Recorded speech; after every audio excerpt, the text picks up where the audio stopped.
नमस्ते सर्वांना, मी ममता तुमचं या चॅनलमध्ये खूप स्वागत आहे अगदी मनापासून। आज आपण उपवासासाठी काहीतरी वेगळं बनवणार आहोत।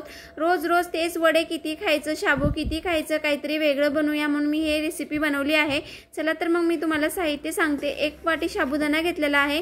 याला गॅसवरती मी गरम करून घेणार आहे। भाजून घ्यायचं नाही, फक्त गरम करून घ्यायचं। ऊन असतं तर तुम्ही उन्हाला पण ठेवू शकता। नंतर याला बाहेर काढून थंड होईपर्यंत थांबायचं। थंड झाल्यानंतर याला मिक्सरच्या भांड्यात टाकून द्यायचं आणि याची पावडर बनवून घ्यायची आहे। एकदम बारीक अशी पावडर बनवून घ्यायचं। जास्त मोठं नाही वाटायचं। तुम्ही बघू शकता किती छान पावडर झालेली आहे। हे बघा अशी। त्यानंतर मी 2 बटाटे उकडायला ठेवले होते, छान उकडलेत। मी त्याची साल पण काढून घेतलेली आहे। तुम्ही बघू शकता। आता मी याला बारीक खिसणीने खिसून घेणार आहे। हाताने वगैरे बारीक करू नका, तसं केलं तर मध्ये गट्टू राहतात। तुम्ही अशा बारीक खिसणीनेच त्याला खिसून घ्या, म्हणजे छान पडतं ते। त्यानंतर मी हिरवीगार कोथिंबीर टाकलेली आहे। त्यामध्ये मिरच्या टाकत आहेत। मिरच्या तुम्ही वाटून पण टाकू शकता, मी असंच टाकलेले आहेत। त्यानंतर मी जिरे टाकले 1 चम्मच। चवीपुरतं शिंदेलोण टाकलेलं आहे। हे उपवासासाठी बनवतो म्हणून शिंदेलोण टाकायचं। त्यानंतर मी हे शाबूचं जे पावडर काढलं होतं आपण मिक्सरमध्ये, ते सर्व टाकून दिलेलं आहे। तुम्ही बघू शकता। आता याला छान असं मळून घ्यायचं आपण हाताने। यामध्ये पाणी वगैरे काही नका टाकू, कारण पाणी लागत नाही याला। त्या बटाट्यामध्ये हे एवढं पीठ मध्ये छान बसतं। 2 बटाट्यामध्ये 1 वाटी साबुदाण्याचं पीठ टाकून दिलेलं आहे मी। हे मस्त असा गोळा बनलेला आहे। तुम्ही बघू शकता। हा गोळा जसं जास्त मऊ पण मी नाही केला, कारण तेवढा मऊ काही गरज नाही। याला आपल्याला लाटूनच घ्यायचं आहे। हे बघा असं मस्त गोळा झालेला आहे। आता मी याला झाकण ठेवून 1-2 मिनिटं थांबणार आहे।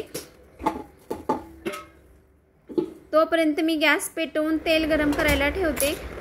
तेल गॅस जास्त फुल करू नका, कारण ते करपून जातं। थोडंसंच तेल तापून घ्यायचं।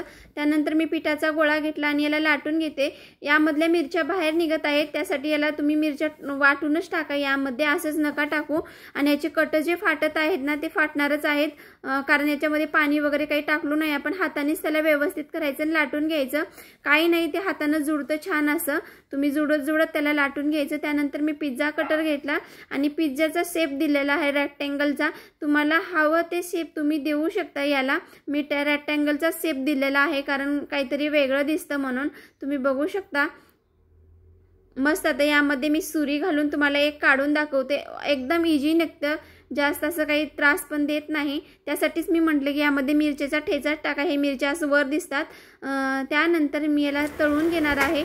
तेलामध्ये टाकल्यानंतर त्याला लगेच झारा नका लावू, कारण ते 1-2 मिनिट त्याला तेलामध्ये छान फ्राय होऊ द्या, त्यानंतरच त्याला झारा लावा। हे दुसरं पण टाकत आहे। याला पण छान असं मी तळून घेते। 1-2-3 मिनिटांमध्ये छान तळतं हे। एकदम असं गोल्डन पण करायचं नाही याला, तुम्ही बघू शकता। त्यानंतर याला दह्यासोबत तुम्ही खाऊ शकता। एकदम छान आणि खूप टेस्टी लागतं। उपवासालाच नाही तर तुम्ही एरवी पण बनवून खाऊ शकता, इतकं टेस्टी लागतं। तुम्हाला जर ही रेसिपी आवडली तर तुम्ही नक्की ट्राय करून बघा एकदा या आषाढीला, किंवा आधीच करून बघितलंस तर काही हरकत नाही। खूप छान लागते बरं का, कारण मी तर खाल्लेलं आहे म्हणून मी तुम्हाला सांगत आहे। तुम्हाला जर ही रेसिपी आवडली तर चॅनलला लाईक आणि सबस्क्राईब करायला विसरू नका। बाय, भेटू दुसऱ्या व्हिडिओमध्ये। तोपर्यंत खा आणि मस्त रहा। Bye bye.